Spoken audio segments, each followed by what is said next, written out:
back to the Walking with Wanzuu podcast. I'm your host, Wanzuu.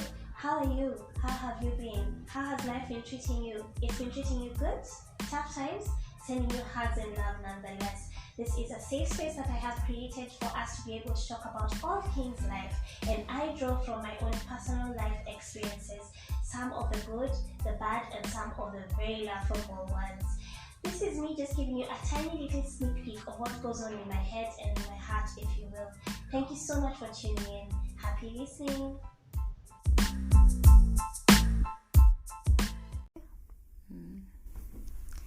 Hi guys, welcome back to the podcast. This is episode 7, and today I'm very excited because we have yet another guest, someone who's coming to take a walk with me on the Walking with Wanzuu podcast. And how dare I start the podcast without introducing myself? I'm your host, Wanzuu, for the Walking with Wanzuu podcast. This is season 5, and we're doing really well. We've been having a lot of raw and honest conversations. The last guest we had a good time because we were just asking some random fun questions, getting to know each other, for you guys getting to know me and you getting to know the guest that we had on that particular episode. But today I have a very special guest, someone who I have been on their platform so many times, and I'm so honored and excited that they've come on my platform. You can hear, I think you can feel the jitters and just how anxious I am, because this person is a podcaster, and I'm just feeling like at every turn nikiongea ako tu hapa ananikosoa ama anani-congratulate kwa akili. Anyway, without further ado, I always say mimi spendi cool. I don't like introducing people. I feel like every time I introduce someone, I water it down. So Nekesa, introduce yourself. Yay! Thank you. My name is Nekesa Esther, and I host the Be Different podcast. I am a vibrant and loud girl. Oh, she is. You guys have no idea. And yes, I said girl. I'm still a girl. And I'm a professional 8 to 5 and even beyond. I'm a communication specialist and a mother. And enjoying doing life. Yeah, if you're listening to this and you're wondering, I promise she looks as good as she sounds. And it's a Be Different K podcast. I'm a host, right? Yes, I said that, yeah. Yes. So you guys follow. If you've been living under a rock and you haven't listened to Be Different KE, you can find them on YouTube. Yeah. You can go to their Instagram page, go there, connect with her. You know, just have a conversation. On all the platforms we are on. On Spotify, all of that. Yes. Okay, cool. So you guys, nimewa plug. Msikwe tu hapa mnasikizanga Walking with Wanzuu peke. Go and listen to the Be Different podcast. It's just what it is. Be different, yeah? So she talks about a variety of topics, all those things that we... Yeah, and she's a rebel, bas. So, I mean, why am I even preempting? Just go and listen to the podcast. But you're well? How are you doing? I'm alive. You're alive? I'm alive. Oh, yeah. With all these fuel prices going up, let's just say I'm alive. Yeah. Okay. I'm grateful to be alive, though. Very grateful. Where our president, on the other hand, ananikasirisha, if I was to be given 3 minutes with him, one of us will come out of that room alive. Oops. Aki, you've spoken for a lot of Kenyans. Don't even feel bad. We thought it, you said it. Yeah. What is this? I don't even know. It's something every day. It's like we are in an abusive... Nairobi na character development. Now even our president has to take us through that.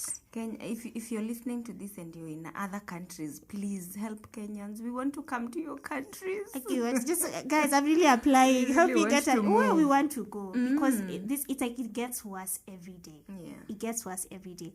But I think one thing I'm starting to learn about life is problems don't finish. Chop life. You know, it's sometimes it's your response that you need to change. Yeah. It's your coping mechanisms, because life is just life. It will just keep happening. There are good times, there are bad times, and we just keep pushing. If you're woken up today and you're alive, that means God is giving you the limit to just keep going. So imagine, keep going. I'm giving you virtual hugs, and then I'll give you a hug after this. Yeah. Wow, I need it. So for the Kenyans in the house, I know if us here, sitting here, feeling that particular weight, I can only imagine how you guys are feeling. So if you're going through a tough time, or you woke up today or yesterday and you just had those fuel prices, I'm sending you love and hugs. Imagine tuko tu sawa. Nothing can stop reggae. Tuta survive. Really? We'll be okay. We'll be okay, yeah. So today I want us to talk about something that it's been on my mind a lot. It's something that I've been thinking about. It's something that we all come across, especially as women, at some point in our lives. And that's societal beauty standards. I know I've had this conversation with my friends behind the scenes a lot, but honestly, I couldn't have imagined a better person to unpack this particular issue with than you. I feel like you speak your mind. You understand what it feels like to be not the norm, quote unquote. So, and you're very keen on defying societal standards and just living your life the way you want to live. So I'm very excited and honored that you made the time to just come on here and talk about this. And then we're also in an age where beauty standards are just morphing and changing. I think the other day there was this craze about the Barbie movie. Yes, and then there was also Little Mermaid when they brought on, when the person acting Little Mermaid was a black girl, and so they thought that was a good time to just amplify black beauty and all of that. But I feel like we are making strides, yes, although we are not being honest and genuine about it. It's like there are certain features okay, dark women are beautiful, but there are certain features that you need to have for us to consider you quote unquote beautiful, especially in pop culture and all of that. So I want us to unpack that, but I want us to take it way, way back to the very beginning. And I want to ask you, growing up, Nekesa, as a young girl, if you want to, you can tell us where it is that you were brought up.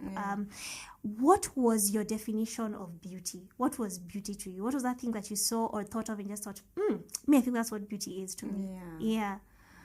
Wow. So I'm a third born in a family of 5. Yeah. I'm in the middle of 2 sisters. So I have my firstborn sister. So when I was young, we grew up, the 3 of us. I was last born for so long, for like some 13 years. Yeah. And then the last 2 were born. But I'm in the middle of 2 girls. And for some reason, when I came, you know the way you start having memories. Yes. So you're a kid, and then poop, you start having memories. So according to me, my big sister, the girl I follow, was very beautiful. Yeah. Hey, okay, she's still alive. Is very beautiful. I mean, if you listen to this, you're still hot. But I mean, she was. We were young, right? I'm talking about childhood. Back in so the she day, used to be very beautiful, and I don't know whether it was said to me or I don't know where I picked it up from, because she was the light-skinned girl. She had a tiny body, and she had this long black hair. What? It always goes back to the hair. She had this long black hair, and she was just there. So, so we had a firstborn brother, myself, then my sister, then me. You, yeah. And then we used to have, you know, the way relatives can come to your house. Yes. So the relatives that used to, that my father used to take care of, my parents used to take care of, were apparently ended up being male. So there's a lot of male men in the house. With you guys, yes, cousins, But for girls, we just remained the 2 of us. Yeah. So I could hear comments from the male relatives about Jackie's beauty. My sister is called Jackie, about her beauty. Then I could hear comments from the estates, from the boys, men, my brother's friends coming to our house, but they all wanted to just get close because they wanted to vibe. Your sister is a hottie. She's the one. Yeah. She was the one. So that, I think, growing up, I used to know that was the standard of beauty. Yeah. And there was no way I could ever be that, because I'm complete opposite. I'm not light skinned. People, okay, I'm shades darker than her. Yeah. A few shades darker than her. I'm big. I'm curvy. Yeah. I'm round, and then I'm dark, and my hair is those, you know, those hairs. If you don't do any dyes, it looks like the brown. I know, because my hair can also be like that. Brownish. Yeah, it's giving kwashiako. Exactly. And then, if you don't take care of it, like comb, water, oil again. It used to be called steel wire. Maviambuzi. Oh, what? Yeah. I don't know. So that's me. Yeah. That's me growing up. Where? And then there's my sister. So you can see the difference. Yeah. But I never really thought that it ever bothered me until when? Until I became a teenager, maybe. Yeah. And it was dressing up that made me think, okay. So I used to really, okay, we were not that, okay, we lacked. Yeah. But then there were some things like clothes. You know the way you say basic needs, food, shelter, and clothing. Yes. For my parents, clothing was a luxury. It's either my mom does the tailoring for all the clothes that we used to wear. Wow. But buying, and she used to just do for Sundays. So you have uniform and you have clothes for Sundays. But you just don't have things to hang out with. No. Exactly. So what are you guys hanging out with? As long as wamelipa school fees, by the way, and you have food. Na mnaishi kwa nyumba, please just be grateful. Just Mutangana mkipata job.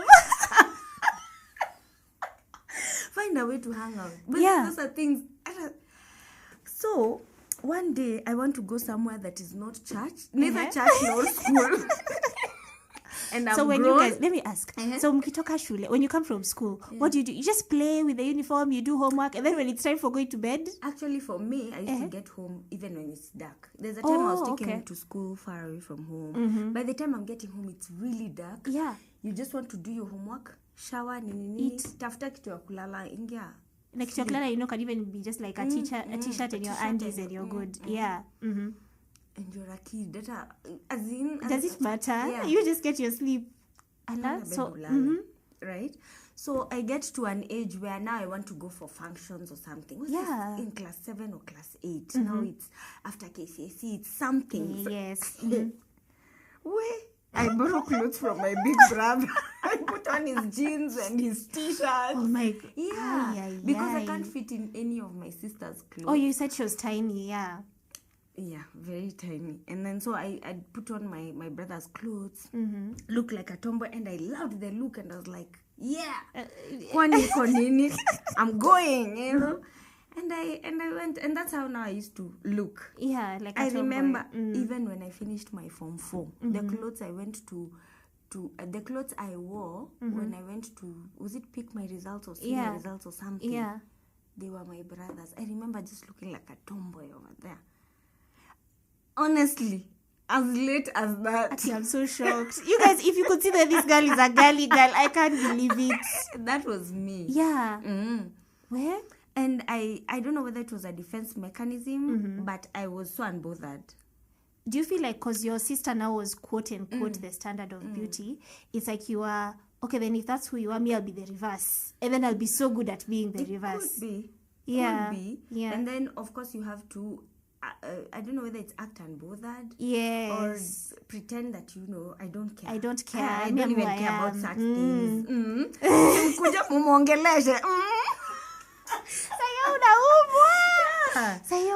Oh my. I mean, all the boys can't be coming to your house and they all just want they're all just raving about how your sister is this and your sister is that. Exactly. Yeah. So it was really, and it was tough for me, even for the first time someone tried to hit on me, you know, those catcalling and all. I'm like, are you mad? What are you even seeing? What are you trying? Yeah. You move on with your life. And I'd hit them, but then I'd hit anyone trying to hit on me. So you are those girls who used to beat people who hit on you. Hey. Well, like, what the hell is wrong with this one? You know? Yeah. Like, when you can't see beautiful people out there, I just think there's something that has brought you my like way, it's and not it's not legit. Where? It used to be that bad. Hey, I can't believe it. I can't believe it. So then when you were younger, so your standard of beauty was the light-skinned chick with the long flowy hair and the car. So did body size matter to you? Like by the time you were younger? Because now I know curvy women are the ish. Because now even with your petite self, just go and sit in a corner. You need to we're just here wondering where tutajificha wapi. Size are saving lives. And they are truly, metaphorically and quite literally. Exactly. Yeah. So that was your standard of beauty growing up. That was my standard of beauty. Has been, I actually had not, thought about it, but I know the incidents about clothes has always brought that conversation to my table. Okay. And I know I've even told this story on my Instagram page. There's a day I said I went for one of those functions. It was a gospel DJ function. I was in my clothes. Bora umeva, una look like someone and you've gone out. Yeah. So when I went, I remember one what are they called? Altar calls. A very weird altar call. Yeah. I don't know whether it's DJ Moz who made it or who, but one of these DJs, they used to have, they used to put for us like hanging out functions, but for Christians. Okay. Like discos, but for Christians, gospel. yeah. And of course, those are the ones that your parents used to allow you to go for. Yeah. So I went for one, and I remember DJ Moz making a certain prayer call. He's like, if you're here, and you hate the way you look, you hate the way you're dressed, and your self-esteem is low. But he really hit it. Yeah, he really hit it. Like, you're not happy even coming out to do such meetups. You know, it affects your self-esteem. You don't even know how to socialize, and yet they're socializing functions.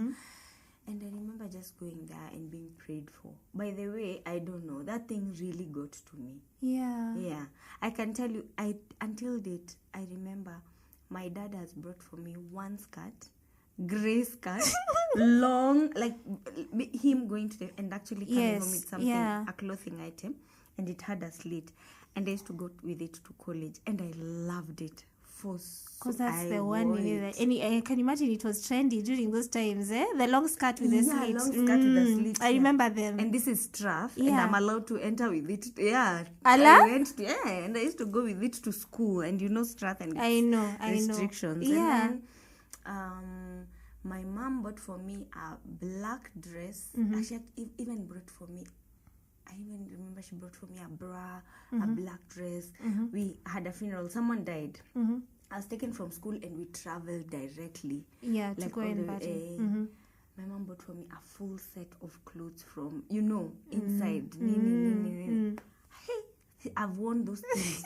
I wore that dress. I threw it away when I'm an adult like what? this. It's like, this is the one clothing my parents willingly bought for me. It's not a hand-me-down. It's not. I don't know. Is it just me? Are you associating beauty with dressing? I do a lot. Okay. No, sometimes I also do. I do. For me, I used to... Like, I associate beauty, even now it's something I'm struggling with. I feel like there are certain things that when you wear, they make you more beautiful. And then I've also been in workspaces where the dress code is smart casual. And then you see...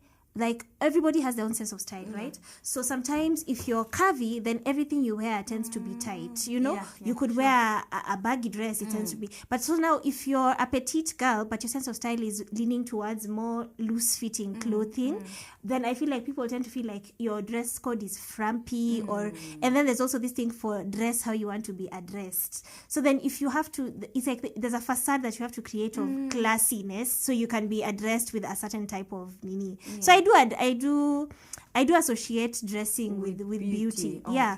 Although over time I'm trying to release myself from that thought and see dressing as a form of expression. Because whether it's clear to you or not, how you dress oftentimes reflects the space you're in. Yeah, sure. And I agree with you. And that comes with self-awareness. It does. So I was trying to, answer that question, coming back up and how and how I've grown and how I've evolved.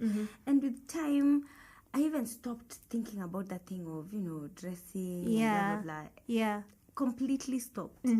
I started, now going with the flow, being the enjoying, going to Ungwaro and picking things for 10 bob, 20 bob. Thrifting is where it's at. It's me. That's retail therapy for me. Exactly. Yes. At some point it became, at some point in my life, when I was now around adult, that 18, transition 18, 20. Yes. Like a young adult. You used to hear some soko, siku ya soko. Uko hapo kwanza toi. Watu watoi getting group. Excited about the thing you picked. See this 400 bob, all this 400 bob, 450 bob, what? Yeah.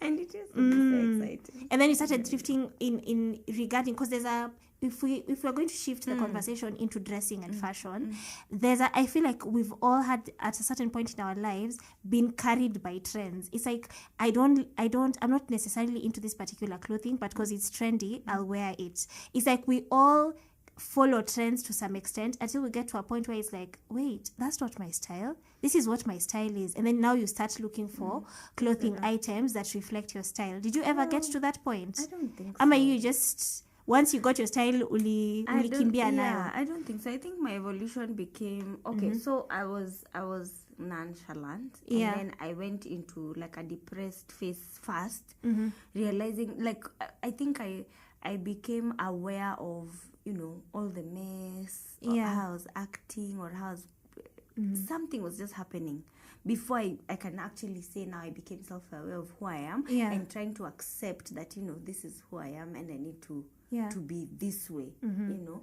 So I don't think I went through those, they were called Kenya uniform. At some point there was Kenya uniform. Yes. At some point there was, you know, those actually, things. the things people have I've told you now, me, I like being a rebel. Yeah. So I always question, like, why are people doing this? Why not just do you? That's good, because you're preempting my next question. I was going to ask you, when was a point in your life, because now we're basically talking about the shift, right? What was a point in your life when you felt your lowest as far as just feeling beautiful is concerned? You know, there's a point in your life where you just feel like, Aki, my body's not working for me. What is this face? What is this hair even? Why do I look the way I look? You know? Okay. What was that point in your life? And then now how did the evolution come about? My lowest must have been in high school. In high school? Yeah, that transition. Yeah. I think that's when boobs were growing and I used to feel like, I hate these boobs. I don't know. I used to feel like these boobs are growing too fast. And then I was celebrating my boobs. Oh my goodness. I never liked that face. I think the boobs grew, then the body came back to catch up. Oh. Yeah. And then I used to feel like I was so flat. But your boobs are here doing the most. Rising. I think in high school I used to be very flat and then big boobs. And then our hair was, what is it called? Texturized. Oh, okay. So not palmed. It was palmed, not textured. Yeah. Okay, it was palmed so that when we go to school, you it's can manageable. stay the term. My goodness. And I've told you the way my hair, the other one, now when the other one grows, it's like the texture is and so this different. other part, my goodness, I totally disliked how I looked. And then at some point, I went and got specs. Did I get specs when I was in high school? I hated them. I don't know. So it was me, specs, then the hair. Yeah. I looked like some, no offense teachers, I looked like some... I look like some ushago. School principal. You people, don't even pretend you're not laughing with us, because I know the image I'm getting in my head as you say that is not. So you can imagine me, I'm there. Okay, no, I never, no. Yeah, so you weren't feeling your best. Were there those people in high school? Because were you active in high school, like in terms of funkies and all of that? So what was the standard of beauty back then? Who was that girl who every guy, when you go for funkies, was just trying to talk to? Wow. And at any point did you ever feel like, wow, if only I could look like her? Well, no, in high school, it was very weird. Okay, this was the thing. Yeah. In high school, when we used to go for functions, I think it was a rule. Yes. From our school. Ala? If you go to a function, uonekane kama hauongeleshwi na boy. Hey. By the way, don't come back to this school. What? Go get yourself a man. Whatever that's the energy I need this year, because where? So, for us, every time we went for functions, we always went. So what happened was, maybe I overcompensated. Okay. I overcompensated in other things. Yeah. Yes, I was very active in drama. I was active in... I like having conversations. By the way, I can sit anywhere and chat, you know, with any...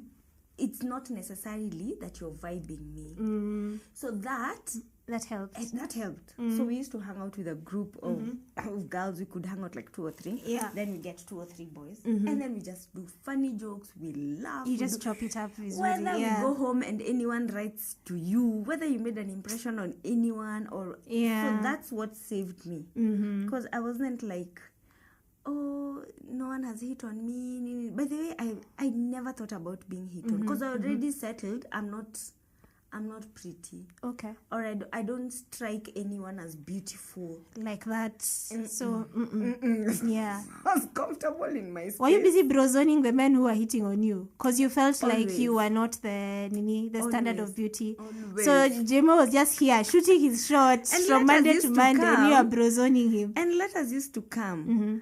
And I was so convinced in my position. So I was like, So what were you escaping when you brozone people? Because I feel like brozoning is a form of self-sabotage.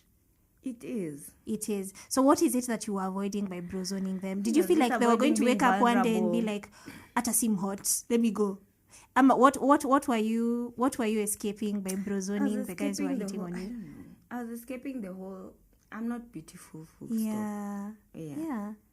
Maybe that conversation. Like, what are you? Unanikatia kama unataka? Ni nini? Because hata mimi na struggle kuona ni nini unataka? Yeah. That was my. But I never asked it. I just went with the flow. I remember one girl who was then my very close friend in high school. This day she asked me, "But you next, we boy wako anakuanga nani?" Because us, we just hang out with you in groups, always back and forth, nini. But what ujaisikia come out with one person ukasema huyu ni wako. Kwanga tu. You just go. You'll never see me bored. Yeah. You'll never see me standing in a corner without a guy that you're vibing, But I'll always hang out in the groups. You'll never see me nimeenda kuchiurabs, kushikwa never. Now what about hizo vitu high school? You pack courageous. You know me kwanza, I only went for one funky because I think, and I heard this the other day, someone was talking about, it's actually a podcast, and she was saying she's an only child just like me, and she's talking about how socially awkward she is.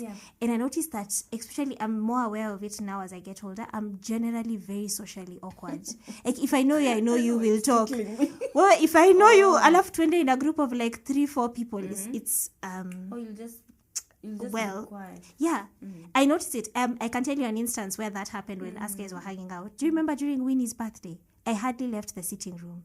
Winnie's birthday? There was that December when us guys for Bible study had gone for Winnie's birthday in December. It's Kitambo at her parents' house. Do you remember? And then guys were like, of course it was better for you guys because you knew her siblings and all of that. Me, I was just there. I was so happy to see everyone, but I was so overwhelmed. So now where I sat is where I sat. And then even that time when guys were being introduced, when I wasn't asked, because I remember Kina Alphonse were asked to introduce themselves, Kina Nani. When I wasn't mentioned, I was so happy. It was just a sigh of relief. I was like, I'm just happy to be in the corner, Zukutu in the periphery. Yeah, so I'm very awkward around people that I don't know, especially in big social circles. You'll kill me. So then, for you, what is it that I wanted to ask? So you were not... No, that was my lowest. Actually, I was answering that question. That was my lowest in terms of beauty, in terms of how I used to feel. But you were not socially awkward. Big. Yeah. No, I was not socially awkward. I was in clubs. Me, I can overcompensate. I think I was overcompensating in every other thing. I was loud. I was in clubs that had functions, so I was very active. I even used to go for functions that are not even mine. I'd folks. There's a cousin of mine who used to do that. Okay. So then that really helped you overcompensate for all. Were you aware that you were overcompensating, or it just kind of happened naturally? No, this is now just analysis. So now looking back in retrospect, you see that you were overcompensating. So that's the time when you were at your lowest. Okay. And then so you finish high school, now you're in college. Now you meet a different kind of, there's a devil for every level. So what was it? Oh goodness, college looking like? So I finished. Do I go to college first or do I go? Yes, I go to college. Then when I've gone to college, there are boys talking. I treat them exactly the same way. You still brozone them. We are still my classmates. Yeah. Niaje mtu wangu gota. Okay, I feel like you do that so well. Maybe I'm going hopeless romantic. Talk to me twice. I'm seeing our Aurora show. I'm seeing our wedding. We are going. Please, I know we are going to have 3 kids. I don't know how to brozone. You just say hi. I can see our whole future together. Twice, thrice. Bas. In fact, where are you taking me to class? Twice, thrice. What? you say hi to me intentionally thrice or twice. Ice, that's it. You want me. Even me, I want you. So yeah. First few days in college, I'm there. I'm just looking at, the people. I'm still, buttons haven't switched on. Then after that, something happens. My dad makes me drop out of that Strath. Yeah. Then I tell myself, I'll look for work. I didn't want to stay home. You know that gap year? We still used to have that gap year. It was almost 2 years of staying at home. Before you figure out what's going on. So, yeah. So my dad said, you've passed, you've been called by Gava, you'll be placed at a university. So toka kwa private college. I don't have money. Yeah. So I went looking for work. So this is when now I want to tell you what I gathered outside. So I'm in an office. I got a job. So I'm in an office. Then this office in Ngara, shady. Ngara, you guys. What's there's a friend of mine who lives in Ngara, and from the house you can see Globe. I can get Ngara and Ngara offices. Anyway, so I get my first job there. So in those offices, I'm with adults. I just hear, number one, it's sex talk literally 247. And then they sexualize every conversation. Yes. You could say the most unique thing, they sexualize it. So I'm like, am I mad? Is this normal? Is this how people live life? Yeah. So first I listen, I hear that. And then now comes my bosses. I had 3 bosses. Apparently they were partners. And then they set up this office. But I think they were all employed. Oh, okay. So no one was like... So one day they come for office meetings. They used to have office meetings like once a week. Yeah. So they're coming there, office meetings, nini. Then one man starts hitting on me. And I think it was against the rules. So he starts hitting on me, chini ya maji. No, this man makes it so... Okay, so see, I do what I normally do. I move on in my life, bro. Yeah. So new. You just walk around being the ray of light that you are. Let me tell you. This man, I don't know whether he went home due to dream with my name. The wife came to remove me from that office. So that's when I'm starting to say, okay, so it is that bad or this good or how do I look? What's wrong? Kumbe I can actually... And the words he used to use were so gross, man. So I'm like, hey... Like someone can really want someone that much. He was making advances and saying things that are very suggestive, and borderline just openly, gross. Yes. No! Yeah. Oh, those are the worst. Because, there's nothing as bad as, you could be attracted to someone, but you haven't expressed it, and then they tell you jokes like that. It's okay. You kind of condone it because you feel like, even me, I'm equally attracted. If it comes from someone you're not attracted to, it's like, Aki, I want to puke. Now I've lost my appetite. Yeah. That's how you used to feel. Yes. And I'm like, what is this? What is this world? Wow. See, I was just looking for a job. I just want to work, get some money. I just don't want to stay in the house. And it'd be the married ones. Exactly. Where? So, do you feel like he was genuinely attracted to you, or you were just a conquest for him? He wanted to hit it and quit it. Yeah, I think I was just one of those. But still, you see, it spoke to how I felt about myself. You felt about yourself. Or how I viewed myself. Like, mimi naweza fanya nyumba ya mtu ianguke. Unaweza, my friend. Computers ziangushwe. No, it was a whole mini. It was a big deal. That's how I left that place of work. So what did he do? Did he mention your name in his sleep or something? Wow, those of you who speak in when you're water, you need to or in your sleep, And he'd really, I think it was a build up. He'd really come after me, tried. Yeah. Every time he's telling me, I booked a room for us, where, I've done what. So it was really a build up. There's a day he came, he had a swollen face, amechapwa. Na bibi yake. Unachapwa na hata hakuna kitu between us. Yeah. It was that bad. Well, I think he was just obsessed. And it's giving obsession. It's giving obsession. So then you left that place of work because of that drama. I left. But of course, you spoke to your self-esteem. We thank God. There's a silver lining in every nini. Okay. So then now from then on, you knew, kumbe? Exactly. Then I go to campus. Okay. I go to campus. My nini is just the same. But I don't think I've ever stopped to really think about how I look. But then when I got there, and now I've developed, I've become a rounder, caviar. People are now talking about how I look. Yes. There's a day someone told me, a boy told me something. He told me, myself and some other girl, we were the SI units of beauty. What? I had no idea. I'm going to cry. SI unit of beauty. SI unit Mimi of nikiambiwa hivyo beauty. nalala na suti.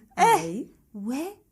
And when was this now? This is now in campus. I think almost in third year, fourth year, around there. I don't know why you thought to mention. I was like, you boys, really? Those were now the boys' talks. No. Yeah, it's like if you can get this chick, you've but won I was lottery. such a boy. I was hanging out with the boys. I was a boy, like I was a fellow boys. Yeah, all boys too. Nilikuwa boys. Yeah. So there was. I really didn't see the whole, the whole fuss. But did you come into yourself now? Because one thing about how you feel on the inside, it starts to reflect outside. So especially as a woman, when you get to that point where you're like, okay, then I guess I'm kind of hot. Then I can start dressing, like I can start, now that energy is picked up by other people. Imagine that has happened in my adulthood. It has. In so my then through campus adulthood. you were still in that phase for I'm still not sure. I was just still doing my life. I'd started, buying for myself things. So I would buy things that I would make me feel nice, feel good. I used to dress up. I used to just live my life loud. I was those people of green shoes. I had almost all colors. Green shoes, what? I know, because my mom was those people at yellow dress, yellow pants, yellow. You see my photos from campus.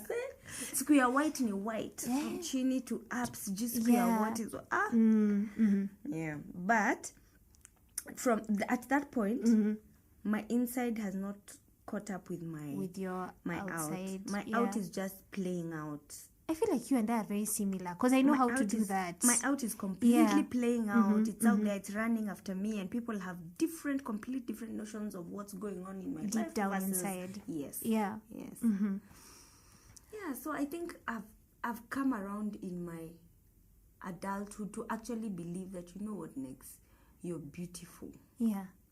Yeah. And so what are the conversations now going on at home still? Because of course at this point we started by saying that your sister was your standard of beauty. So it's the girls with the long luscious hair, it's the girls with the very fair complexions, it's the more petite kind of, not quote unquote, because I feel like especially in the African society, also we don't see petite women as a standard of beauty. You know how like a very tiny girl like is not the standard of beauty. It's like be petite, yes, but also have some meat on your nini where you need to have those. Yeah. So was your sister like that? Would you say that was your sister's kind of body type? No, my sister is, how can I say it? No, okay. What happened was, she also became an adult. She had a face. But there's a time she even modeled. We were laughing about it recently. Allah? She became a Miss Isili. There's a time she became a Miss Isili. Like silly. It just had to be silly. We were laughing about it the other day. Yeah. Well, then she got married. And then life happened. Now I think we are so similar. Right now, the three of us, all the three sisters, all of you, because we are all mothers. We are very similar, and we laugh about it. Yeah, and we actually laugh about it. But this is the thing. I know there's a button. Either there's a button that's switched on or off. Okay. After I got my second born. I think I saw death with my very own eyes. Let me tell you, after that, I loved my body. And that time I was hitting 100 kgs. What? I loved my body. I was like, oh my God. Yani, I don't know, something just happened. It's like a switch just needed. Yes. Yeah. And I was like, where? After that. So what was are you comfortable sharing what the experience was? Because then of course you mentioned that you're a mom. So take us through what your experience of your body and loving yourself as a pregnant woman, maybe even with your first pregnancy. Well, with my and the changes, with my first time I was very scared. Okay. Of course I was very, very scared. This is the thing. I was my biggest in high school. I became very big. I saw my body had the potential of being big. Yeah. in primary I was not that big. Then I go to campus. I try to control it. There are times I was big, then there are times I could grow small, as well as like you are oscillating yo-yoing, between. Yes. Then I finish school. I shrink. I shrink in this Nairobi. I shrink. Wait, first I shrank because of problems. Then I shrank because of fasting. I know sometimes, let me tell you, I meet some people, they're like, hey, look at you, waist 22. I'm just like, chick, I'm having 1 meal a day out here telling you that my waist exactly. looks good. First I shrank because of tamacking. Problems will make you, hey. Then I shrank because of, then after that I shrank because of fasting. Also, now that's a phase in In a your life phase, where you yeah. are spirit. Fasting, you don't even know. You've lost track of the reason why you're fasting. But anyway, you know, it's Monday. We are fasting. Kwani? Yeah. I became tiny.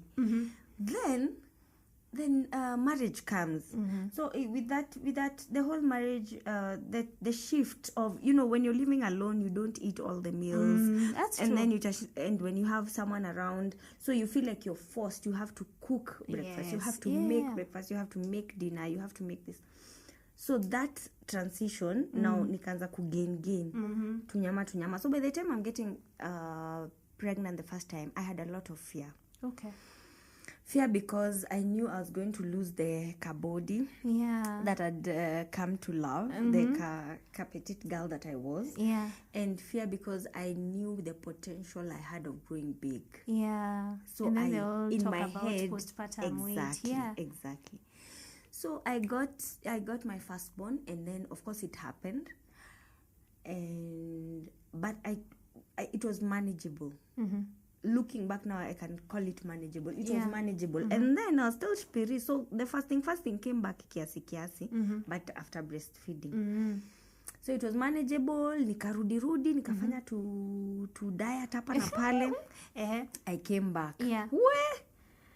Second born. No one prepared me. So that one came with COVID.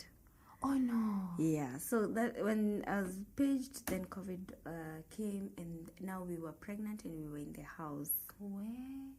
Talk about stress eating. Yes.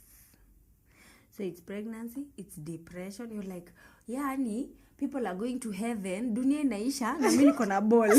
You know, at that time it was so weird. We didn't know what COVID was, and it was so scary. It was very scary. It was very scary, I remember. Pregnant women don't go outside, you're high risk, you're what. You know, I never thought what the pregnant babes were going through go during outside, that time. You're high risk. So your baby will come out with this GD. Even you will die. We lost pregnant women. We did, yeah. So I'm there, I'm like, where? And then I used to I hated the house. I've sat on all these couches. I'm tired of these couches. I'm tired of the bed. 9 months haziishi. Na uko tu kwa nyumba. So we ate.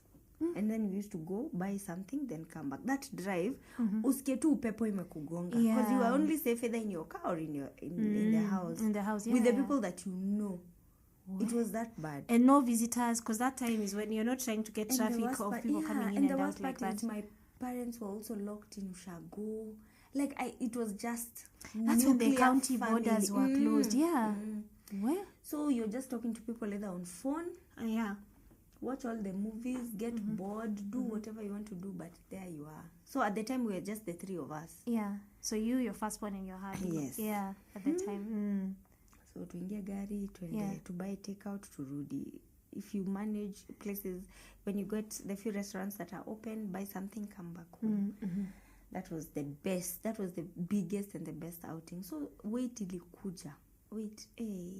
You gained weight. I did. So by the time I'm getting the second born, I was really big.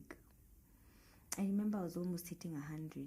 So you know they measure you when you go for clinics. Admitted. Yeah. Not now when when you're just you know, about at to some point deliver. as we were even told don't even come for clinic. Ukuje ukiona damu hapa. It was that bad. Yeah. Like when the baby is coming is when you come. When you come, yeah. Get out, yeah. Okay. So anyway, we went to admitted. I remember either 98 or 99. What? I was about to hit 100. So that process was really bad. Still, the whole thing of, put on your masks. The doctors are putting on 50 layers. Everyone is just putting on layers so and layers. Okay, I hated that period. And you're here with a full face beat now, with a mask. That was so bad. That wasn't a good time. How do you labor with a mask on? Can you put on your mask? And you're laboring? Me, when I was in labor, I almost even took out my robe. I didn't want to feel anything on me. Put on a mask. Anyway, I totally disliked that day. And now it's just literally two of us, because your folks are not there. No one can come visit you. Anyway, so the baby came, but so I saw God. I was about to leave you guys. It was that bad. It was that painful. Yeah. So we get out of there, and I'm like, after that experience, now after COVID, now after this, I went back home. It was such a stressful time after. I don't know why. I just felt like this house is so small. The space is so small. The baby milk wasn't coming. I was like, how did these people expect me to do this? It was just weird. Yeah. It was a very weird time. I thought it would be as nice, as beautiful as, now you're always, the second you're comparing it, everything with the first. And the first one is blissful ignorance. You only know what you're experiencing in that moment. Yeah. And then you thought people would be around you the same way as the first. Shanga. Your mother's delivering 2 groceries. I know, so excited.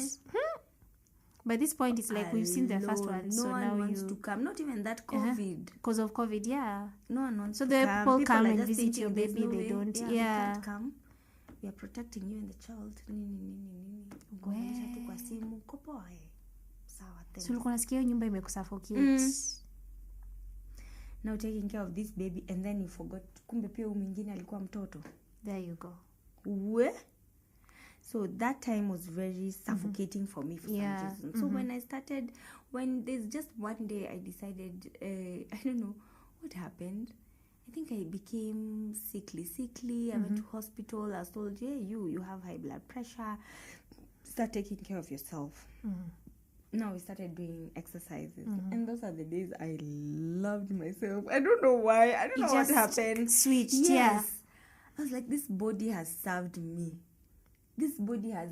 These 2 people. As a result of you, right? Just having them inside you. Out of this body. Yes. I was happy to not be pregnant. I was so excited to not be pregnant. I was, So I was happy to get my body back, no matter how heavy, no matter how big, no matter how round. Just do with it what you want and to do. And I was like, yes, I'm free now to do whatever. Yeah. I'm not happy with something, I will change it. Yeah. I will work on it. But for now, this is my body and I love it. And I saw a quote yesterday. It was saying, there's no way you can work on something you don't love.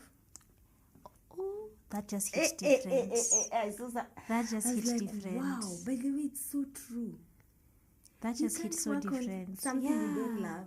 Because like, why am I'm not invested. Why am I working on it? Love so big for myself. I just woke up one day, looked for outfit for running, and started running by myself outside. And then you've never looked back since. Yeah. Okay. Imagine. After your second born. Imagine. Okay. Now, I can actually look at myself. Now people, the girls and I, we call ourselves, I'm Queen Mommy, they are princesses. There we go. Yes. Queen Mommy. Sorry, boss. She has the most adorable little girls. Actually, they are so cute. And I've seen Nani is growing. The younger one is really growing. That's good. You're doing a good job. You're doing a good job. So then now that's when the switch up happened. That's when the switch happened. Yeah. Even coming back to work, I tried to look for clothes that complemented, my big body. Of course, it wasn't easy to work on to shed the weight. Yes. Especially because, actually, I have to mention this, especially because I didn't breastfeed. Oh, I struggled breastfeeding. The child stopped breastfeeding very early on. So this one, I'm dealing with it myself. There's a notion that breastfeeding helps. It does shed the weight. Trim your body, yeah. So it was for me and mine to deal. And you still have an innate appetite by this point, a hearty appetite, Amma? I think so. The hormones are still there. They're still there, yes. They're not going anywhere. So, but at least I started going back. I started running, started doing exercises, started feeling nice about myself. Whether or not I was there yet, I didn't care. I just picked it up as a lifestyle. Yeah, and then you ran with it. What? Okay. So then tell me, because now we are talking, and I'm glad that we are both on very different ends of the spectrum. Yes. So for those of you who haven't met me, you just know this voice. I'm as tiny as my voice is, Aki guys. Okay. I mean, I'm a solid size 4. At most, if I push it, it's a size 6. And in some cases, I'm even a size 0. Have you ever had, now, because now, of course, we've transitioned, we're from high school, now you're even a mom, you're married, you have your roots in corporate. Yeah. Was there a certain point while you're interacting with people at work where the size or even the beauty conversation was there a point where you felt someone was condescending towards you because of your weight? Oh, goodness. Were people looking at you some type of way when you were so eager to go for lunch break? Because I feel like there's a way we treat people who sometimes are quote unquote bigger. It's like, haven't you eaten enough? Let me tell you. Why, yeah. And that thing is happening every day. Like, literally, I have an example for this past week. What? Yes. I have an example this past week. Someone asked me, and I even went back to the office and laughed about it. Some lady passed through our corridor and was like, hi. I'm saying hi to her because we haven't met for so long. Okay. She asked me, Kwani, you're eating with the blind? Hey! Tulisema chills tutawacha wapi? I'm like, what? Excuse me, sorry. Yes. Kwani, you're eating with the blind? Because someone is supposed to be stopping someone from eating, but we are not stopping each other from eating. What? I was like, what?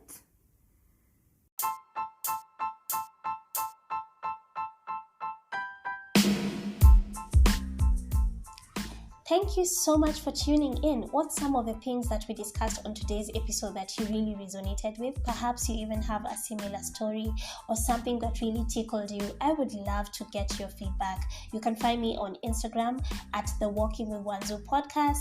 You can also find me on Gmail. You can write me an email, tewanzuu@gmail.com. Better yet, you can leave a note if you're listening on Spotify or any other streaming platform and let me know whatever spoke to you during this particular episode. Life is too hard to go through it alone. Let's just do life together. Amma, until next time, bye-bye.